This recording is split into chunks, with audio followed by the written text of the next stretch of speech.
What's happening, troops? Welcome back to another video on the SharpDiv YouTube channel. Now in this video today I would like to speak about the Women's World Cup journey, the Scottish national team's great achievement of even getting to the World Cup. Let's reintroduce the like target and let's try and hit 200 likes on this video. Firstly, I would like to congratulate everybody that's been involved with the Women's World Cup this year. It's been absolutely amazing. I've been hooked. The quality's been brilliant, and also I would like to congratulate Shelley Kerr and the Scottish national team for even getting there in the first place. They actually came through a very tough group in which they performed really well to get themselves over to France, and I don't think they've let anyone down, to be quite honest. The week before the team flew out to France, they actually recorded a record attendance, and that was at Hampden. There was over 18,000 people at the match to support Scotland versus Jamaica, and it can only point towards positive stuff going forward. I do want to make a really interesting video on women's football and the growth of it,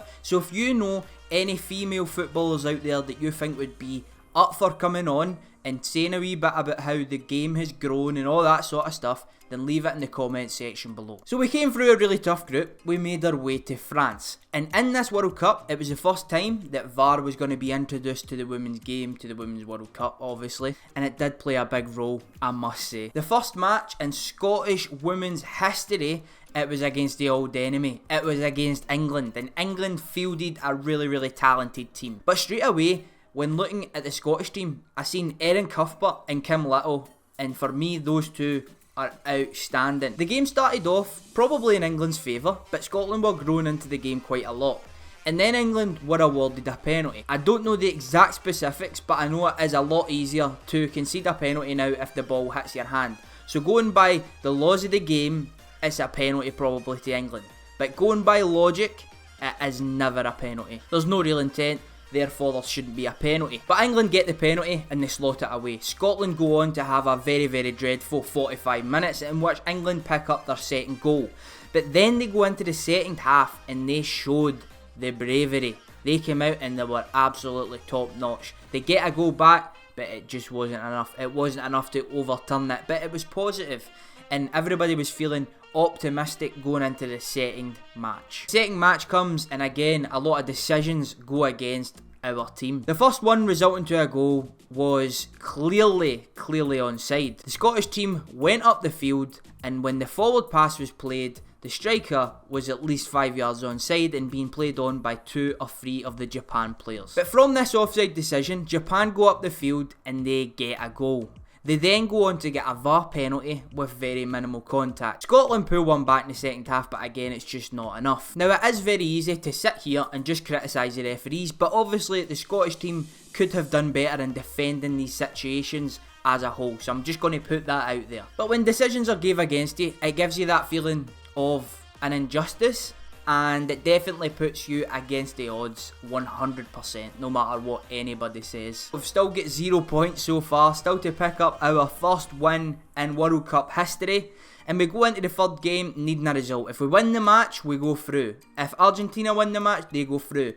And Scotland go 3-0 up. They surely cannot throw this one away. Before you know it, the most Scotland thing ever happens. It's 3-2 and we concede a penalty. Another VAR penalty, incidentally. Argentina step up to hit the penalty. It is saved by the goalkeeper, Alexander, I believe her name is. She makes the save. It's a great save, and VAR steps in again. Oh my god. I can remember when VAR was just getting introduced and everybody was talking about clear and obvious errors.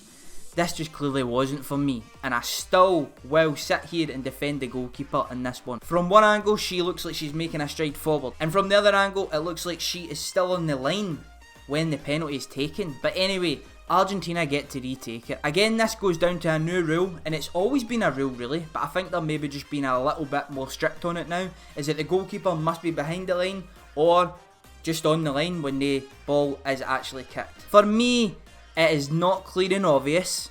The penalty should not have been retaking, and Scotland should have went through 3-2, and it would have still been a marvellous performance. People that weren't Scottish, I seen on Twitter, were saying it was just a disgrace. The most notable person that I saw complain about the situation was Liam Kelly, but he did speak out about it and said it was the worst decision he's ever seen in his life. So when a goalkeeper is saying that, I'm going to side with him on it. I'm definitely going to side with him on it, and I feel very hard done by for the women's team. However, I'm not just going to sit here and defend them blindly. They should never have let Argentina back into the game. After scoring 3 goals with 15 minutes to go, Argentina should not have had a sight on the Scottish goal, but they managed to get 2 goals back, and then they finally got that dubious 3rd goal back. But overall, this must be seen in a positive light. This is a tournament that I have thoroughly enjoyed up until this point. I probably will continue to watch as well. Going forward, I think this campaign would have definitely inspired a lot of young girls to take up the sport, and that can only be a good thing. It can only be a good thing for the country.